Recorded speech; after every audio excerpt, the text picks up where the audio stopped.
Welcome to Tandem Coaching Academy's Keeping Agile Non-Denominational podcast. We're your hosts, Alex Kudinov and Cherie Silas. And today we host Jo Fourtanier. And Jo, it's all yours. Can you introduce yourself to our listeners? Yes, thanks, Alex. So my name's Jo. I'm British, but I'm based in the south of France in Toulouse and have been living here for the past 20 years.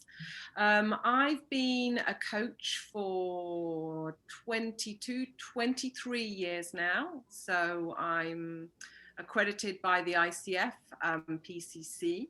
I'm also a certified mentor coach. I'm a certified coaching supervisor, and I work both in business with my coaching colleagues in mentoring and supervision, and also in sport. And I work a lot around the area of emotional intelligence and its link to performance in lots of different ways. And I work individually and with groups, teams, companies, businesses. Mm-hmm. And today we are the topic of our conversation is coaching presence. And I know we did that on purpose, kind of not narrowing it down, and coaching presence is a huge topic. We can go anywhere you want, and coaching presence looms large amongst those several ICF competencies. What is coaching presence for Jo?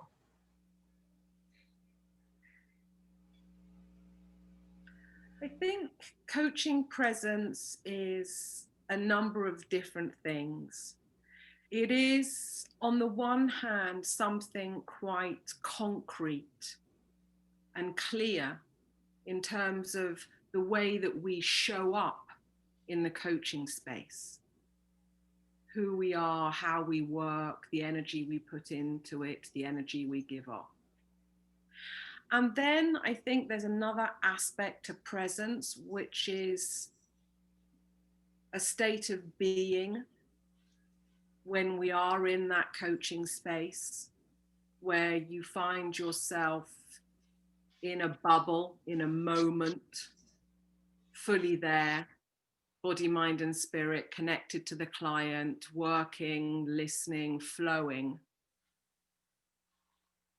not distracted, able to say that in an hour, you maybe went elsewhere in your head twice for 2 seconds, just being all there.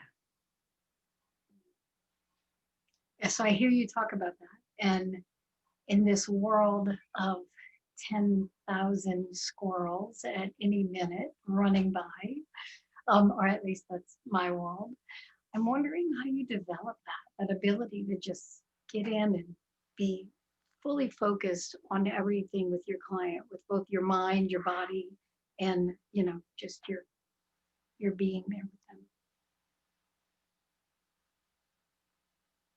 It's like any skill. It is something that needs to be understood and practiced. And I think the capacity to remain present is not natural for me. I'm someone who has a very busy brain.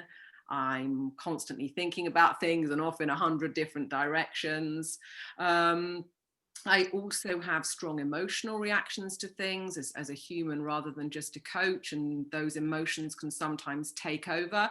And I think for those reasons, I started practicing meditation 10, 12 years ago, just allowing myself a space where I think of nothing. And I'm very pragmatic about it and very simple about it, but I do it regularly, and I do it at the beginning of my day, because I feel as a coach, although it's normal that my life is not always easy, my responsibility to my clients is to at least know where I am with things. So I always do that check-in, and I always have a moment of space in my mind where I just spend 3, 4, 5, 10, 15, 20, whatever I might be able to give myself minutes, just winding down.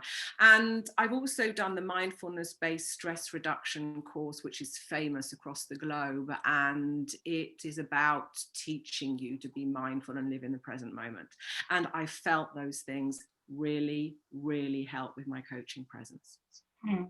I love that you're bringing in that self-care, because until we care for ourselves, we can't care for others. And so as I listen to this coaching presence and the impact it has on you as you show up, I'm wondering what the impact is to your client when your coaching presence is either not great or when it's really, really refined. And as I listen to your question, the thing that pops up for me first of all is the thought that already the importance of observing, coming out of sessions and questioning how present we were. And when we're not so present, just spending a few moments saying, what happened to me there? At what moment did I lose it? At what moment was I not prepared enough? What was going on? Was it something provoked by the discussion with my client that distracted me, that touched some of my values? So there are definitely days and moments. And I think that's where the check-in in the morning that I do, that moment I spend myself in the morning when I say, how are you today? And how do you want to go through your day, is helpful for me, because I sometimes know that I'm lacking in patience, for example, at the beginning of the day, because I've got stuff going on in my background life. And therefore I know that with certain clients, maybe in my diary, they can trigger impatience in me. And, just observing and keeping connected. Again, I think that's the fundamental part of it, being present to self.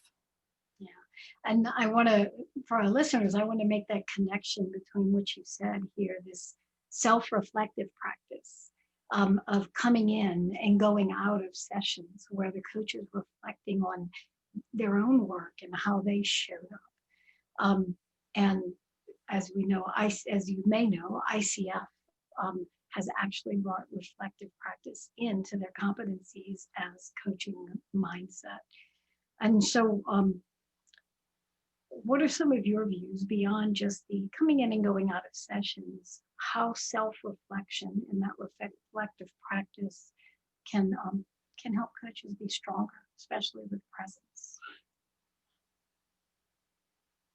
Listen, you and I are both supervisors. We have been trained and certified. We know the usefulness and the power of that space in order to develop professionally. And I think that showing up fully, being fully present for our clients requires us to do the same thing for ourselves. And that's what, for me, the supervision space is about. But I think on top of that, those of us that have jobs where we accompany other people, particularly in sensitive, intimate, complicated emotional contexts, owe it to our clients to take care of ourselves and to be taken care of. It's that notion of we work on ourselves to have the privilege of working with others, the Doug Silsby quote, which I think is, it's about a regular investment in the self, checking in, being present to the self is where I think it starts. So as I'm listening to this and going back to kind of my experience as an instructor, sometimes I find it hard or complex to explain this kind of squishy concept to those who never experienced it, who never done it before. So what are some tips you might give to beginner coaches to start experiencing it and then maybe go and kind of reflect and get better? As I listened to your question, the first thing that came into my mind was it all starts just before the session. It all starts with a conscious decision to show up fully and to be fully present for the work that's about to happen. It's about not doing things when you're unprepared, not rushing from one session to another, but just connecting into the here and now out of respect for yourself and the client before you launch the coaching session, I think. Sitting on the seat, planting your 2 feet consciously on the floor, feeling your backside and your legs on the chair, straightening yourself up, opening. And, you know, some coaches like to use questions which help people put things to one side, asking them about what's going on in the background and how they feel about it, and just enabling them to package it and to keep it safe, but not let it interfere with what's going on. There are small techniques like that. So I think that being present is about preparation.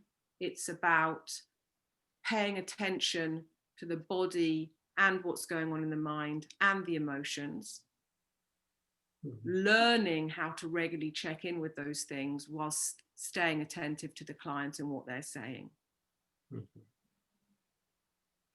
And from your experience, how do clients perceive when a coach is fully in the moment, fully present, versus when there's something going on and that's kind of not that good coaching?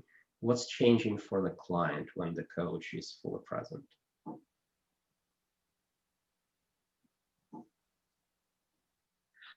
I think we're into this magical concept of flow that everyone talks about.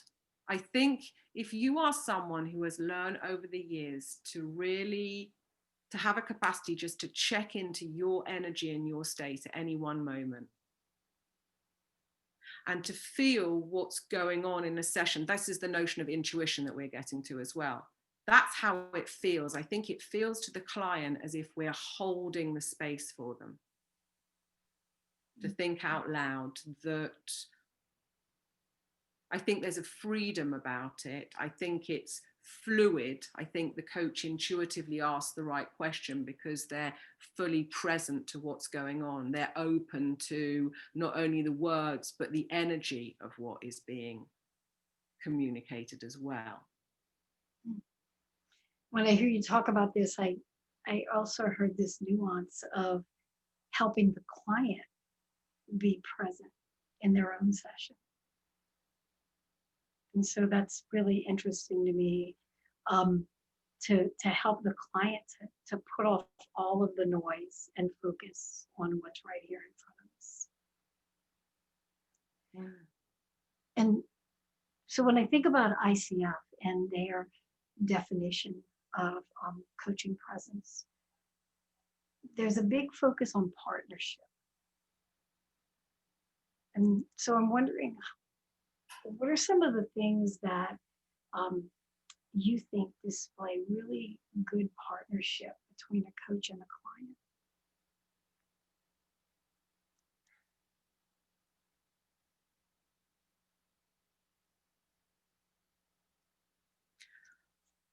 I think that when the client has understood that the space is theirs to use freely and comes with a subject matter each time to look at, and the coach can therefore take their place of listening, questioning with curiosity to help that person, you know, think about their situation in lots of different ways. It becomes like a kind of dance. Where there's no contact physically, but it's moving, it's fluid.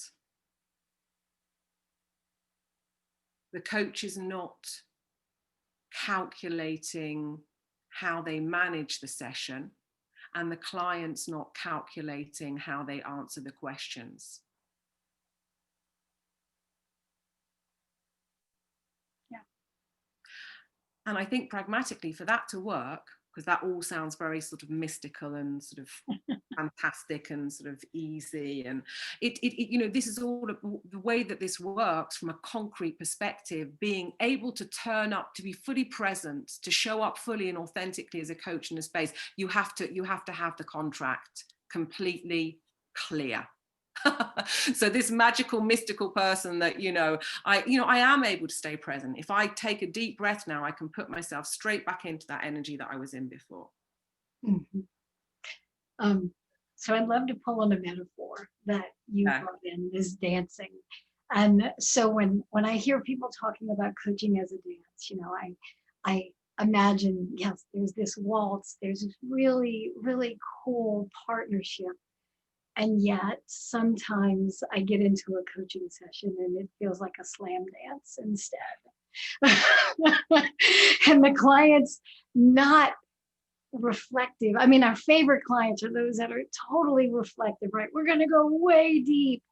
And yet that's not all of my client base. Some of them, I'd love to go deep, but that's not exactly the dance they want to do. And so how do you manage that tension between I want to waltz and you want to slam dance, and who's it really about anyway? I think this is what I picked up when I heard you saying that was, immediately some clients popped into my mind. It wouldn't be truthful to say that I loved working with all my clients equally. There are different clients who do different things to me, and there are clients that I work with in different ways.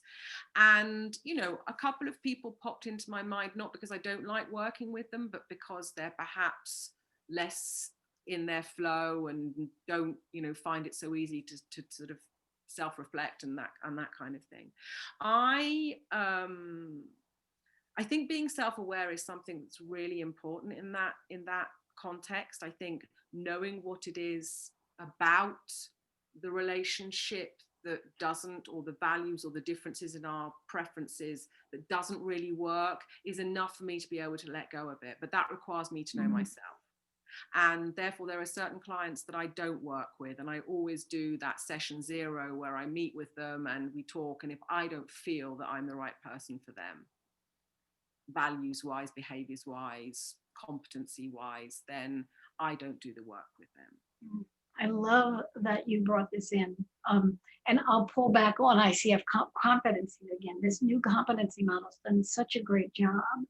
And one of those pieces is it is actually the coach's job to make sure there's client-coach compatibility. And we actually have an ethical responsibility to say, I'm not the right coach for you, and not take the contract. And that's presence. That is only possible when you are being fully present to what's going on in the space, what's going on with you. It's not just a head thing, it's a heart thing, it's a gut thing, it's about the other, it's about listening, it's about being self-aware, filters, and observing those relationships that you start, that you think, I didn't feel so great about this one at the beginning. How comes I allowed myself to get involved? That's the observation, and all of that is presence. That's the pragmatic side to presence, being self-aware, understanding how you show up, understanding where you do your best work. Not to be the greatest, but to be in that great, energy, really helping people move forward. So yeah, presence. So Jo, pulling back a little bit, you mentioned that you've been coaching for years and years, and then you are a mentor coach, and you got into supervision kind of recently compared to your coaching practice. So sounds like quite a few lenses to look at presence through. And how do these views differ? In those different roles? Yeah.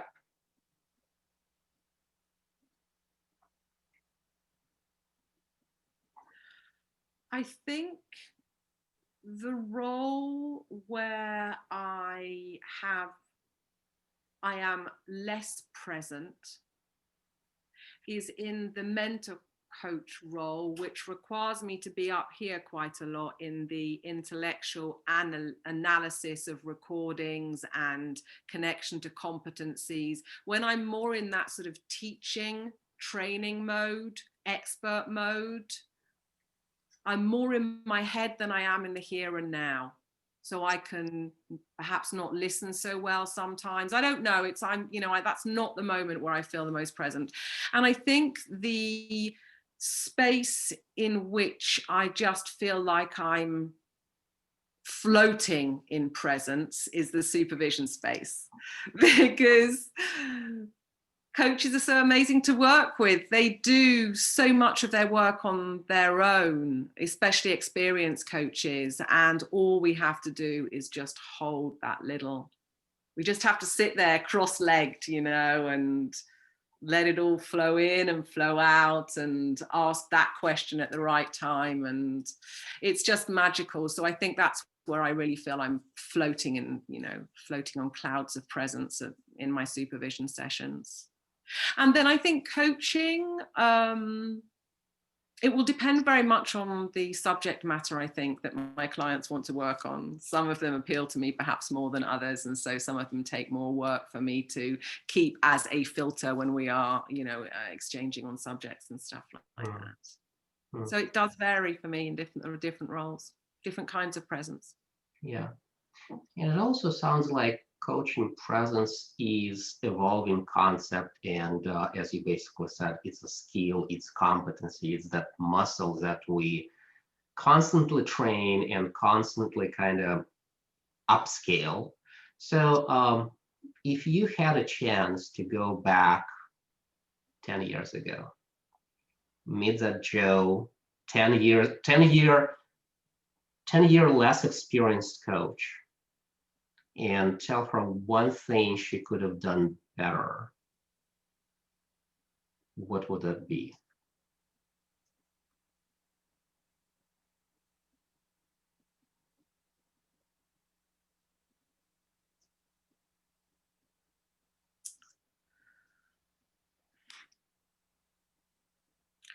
I think there was a period of about 3 or 4 years when I picked my career up again after my children that I wasn't as supervised as regularly, because I was having trouble to find a supervisor here in France. And I'm bringing this up for a reason, because I think the supervision space, not only is it an ethical obligation, in my opinion, and I really agree with the fact the ICF have brought it into the competencies now, but, I think that is the space not only in which we can really pay professional attention to the work that we're doing with our clients, seriously look at the way we're working. And, I think that it's also the biggest place for professional development. And I think therefore I lost out maybe on 4 or 5 years of growth for just sort of tootling along in a comfort zone. And I think that, I could have got myself out of business situations that were less comfortable for me if I had sort of grown a bit more in my confidence to move forward on my own. For example, those are the sorts of things that would come up for me, I think. I love that you're bringing that in. I've seen so many coaches, me included. I've taken so much coach training over the years, and I see coaches getting more and more and more and more training, but it's really what do you do with that training? And I love that you brought in that the supervision really helps you to show up differently as a coach, and it is about self-development. There's what's in the head, and there's what you do with it, and what you think you're doing with it, and how you can do that better. So I'm really a fan of that. I do want to kind of shift gears just a second, just a little bit. What I know about you, Jo, is that you do a lot of coaching with high-performing athletes, college athletes, professional athletes, and this fascinates me, especially with this topic of coaching presence, because when I think of athletes, I am not thinking of somebody who's like, deep into coaching presence and reflection and all that stuff, I'm thinking like they're driven. So I'm fascinated about how this works in your space. We work a lot on the mindfulness with the athletes. We really do, get them on a 6 or 7 week program, helping them to, forcing them in the nicest possible way to regularly connect into themselves and to have that moment for a long period of time. We get them out in nature, the work, I mean, just understanding the importance of getting outside and, getting fresh air and listening to things and feeling the air on their skin and smelling things and just letting go and walking and chatting. And we get them focusing on their identity, that's what we're anchoring them in. It's about trying to help these young people not lose sight of who they are along the way, so that whatever happens in their professional careers, they have the self to come back to. And that's something missing for a lot of them, because they've been involved in their sports for many years and have never been present to why they were there. That's one of the questions we work on. Why are you here? What is it that you're giving your life up for exactly in what you do? So it's really fascinating topic for me, and I wanted to kind of dig a little bit deeper. We all know that kind of roots of coaching, or one of the root of coaching, comes from inner game and from that kind of body of work, right? But then again, when we go to wider population and you would ask them, what image comes to your mind when you think about a sports coach? It's somebody who is in your face, who is kind of get you results, and who is probably yelling and screaming from the bleachers and from the benches. I don't think many people would think about Jo, who is working with professional athletes, who is kind of getting them to that next level. What do professional athletes get from these kind of engagements? And you've hit the complication for those of us starting to do this work in this very new area, because it is a big area of mystery, and we do not have a lot of statistics about exactly what goes on. But what we have identified is when you take a holistic approach to working with anyone, business or sport, you have to take care of the body, the mind, the emotions, and the spirit. Those are the four, what we call the four intelligences of the human being. So we know in business that we feed our mind. We know that emotions are ignored a lot of the time, and boy, we don't get a lot of time to spend on our bodies. And we're certainly not spending much time connecting into our values and needs. So what we have heard in terms of feedback from the athletes is that they had never heard of this kind of work before. But when they are in the space with a professional coach like me, it's one of the only moments when they are not being told what to do, when they can just show up and be themselves, with no one saying, well, we're about to, get involved in this training or that training, no one requiring their time.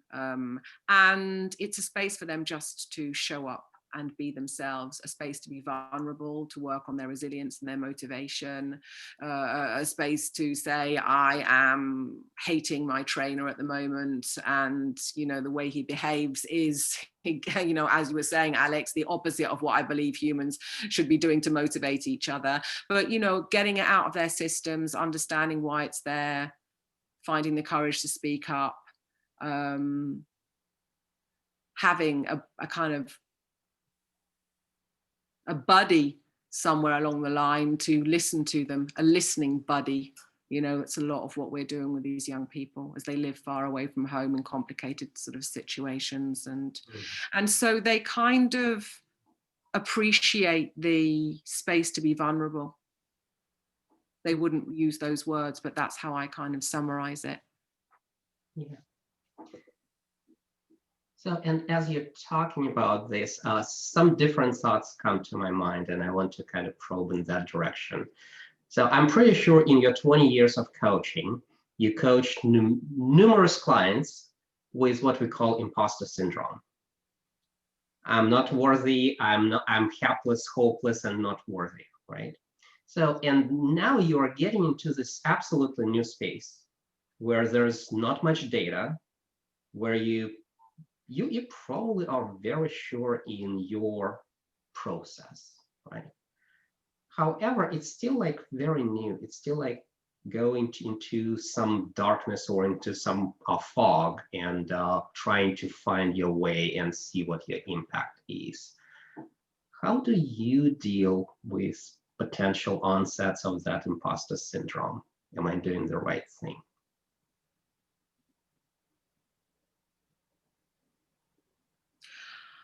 I don't ask myself those kinds of questions anymore.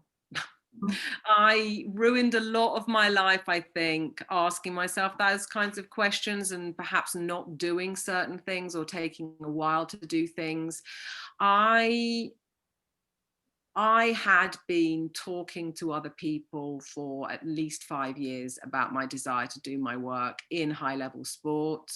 I have a background in high-level sport, and it was the reason why I didn't go any further, because the emotional side of the work was never paid attention to. And I, in the end, followed my heart. And, you know, at the age that I am now, I recognize that sometimes following your heart is exactly what you need to do. And so I used 2020 as an opportunity to spend time talking to people and gathering a group of people around me. And once I realized how interested everyone was, I realized I really was coming into an area which is as yet uncharted territory. I had a discussion today, yet again, with someone saying this is the missing part that no one is doing. So I was in the right place at the right time. And I know that what I'm doing is adding value. And whether that is in sport or in coaching or as a supervisor, I allow myself to say today that the people I work with, because we choose each other, we do excellent work together. And I know that the work that is going on has value, because when I sat down with a group of 30 high level athletes yesterday, so many of them said, if only we had had this, we would have gone a lot further. And those that are practicing are all in national teams right now were saying, we've been through this program and are now mentoring on it, and it transformed our careers. We didn't realize we could squeeze, because it's all about performance in the end. I think it's about happiness, but we believe that happy athletes, happy people are high performers. You know, they do their best when they're feeling their best. So, you know, it's a no-brainer. I don't even ask myself those questions because it's just like obvious to me. And maybe at the age of nearly 50 now, I say to myself, well, if it feels so obvious, just go. What have you got to lose? You know, what have you got to lose? And I think the statistics will come. I want to start measuring injury. I want to see how much the injuries go down when they get the sort of psychological support, emotional support, when they do the work on themselves. And so you're working with really high performers, people who are worth investing in to get this coaching. And then when I cross over to the corporate world, I know that it's the high performers that most organizations will invest in coaches to work with them to get them to even higher. And yet I see, especially in the industry where we sit, which is in agile coaching, I see coaching being used more as a remedial. Go work with those teams, they're not doing good. that manager's not doing what I want him to do, go work with them. And so I wonder what your advice is for coaches who are trying to work out that path of, I'm not here to do your performance management. I'm here to work with your people, whether they're high or lower performance, I think may be irrelevant. It's, I see them as whole, right? So what advice would you have for helping to navigate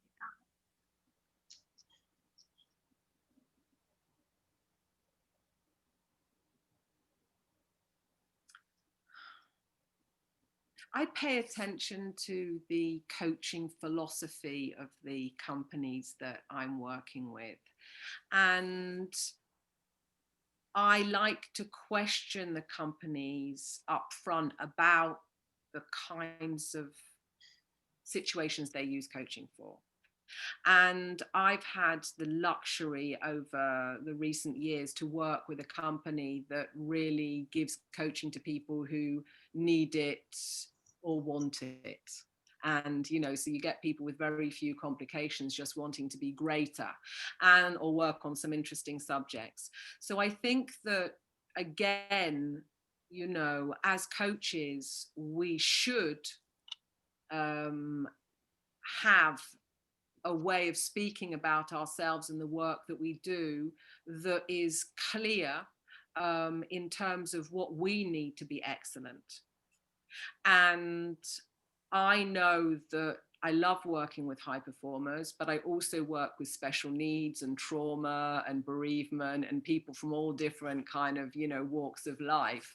And I need the variety. I need a challenge after 25 years of coaching. I need to feel that there is something in what I'm doing. I will take on that case of the person who's got 10 counts of harassment against them and is on their last kind of chance at the company and doesn't want the coaching. I'll take that person if I do. I crack the nuts because I show up fully. I bring my vulnerability into the room as well. But I give as good as I get as well. I don't let people walk over me. But all of that comes from the fact that up front I tell them what I need. I know, I need the freedom to do this. I need the freedom to do that. I need confidentiality. I won't talk to anyone about it. And I need a certain amount of time. And I think, it doesn't suit everybody. I need to be able to challenge you in front of your team. I need to be able to be completely free and say to you whatever comes into my mind, even if it's not pleasant at the time. And I think that's our responsibility of coaches. The question, first of all, is how do you want to be working? How do you need to work in order to be great? And how do you communicate that to your clients so that you attract the work that you want to be doing? So something I picked upon, you said, I'm examining companies' coaching philosophy. And the big assumption in there is that company actually has coaching philosophy. So I'm wondering, if you're coming to a company that has absolutely no coaching philosophy whatsoever, how would you help them to shape it?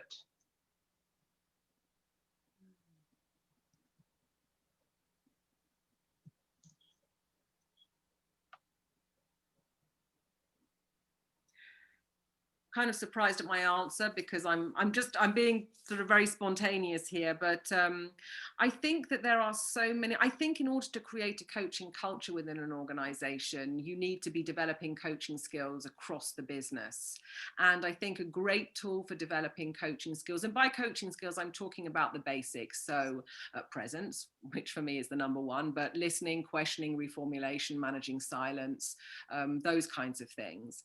And you can do a lot of that through action learning as a tool. When you set up 45-minute working groups where someone exposes a problem, the rest of the group questions, it's collective intelligence, solidarity, presence, listening. I think that's a great way of doing it. So I think it's about encouraging the skills across the company. And I think, it has to be a top-down, bottom-up approach as well. I think that a coaching culture, coaching is a philosophy. Coaching is a set of skills, it's competencies, but it's also an attitude and philosophy.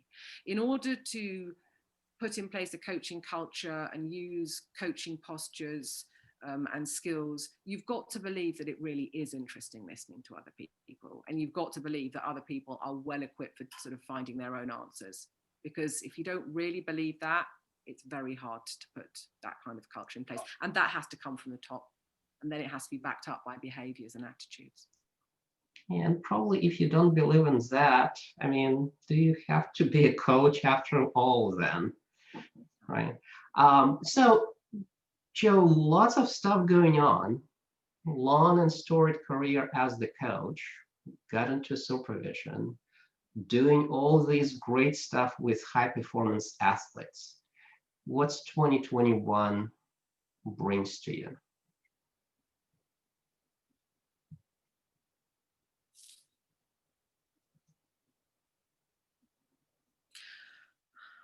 I think that my work will be much more balanced than it has been in the past. I think I'll be doing, like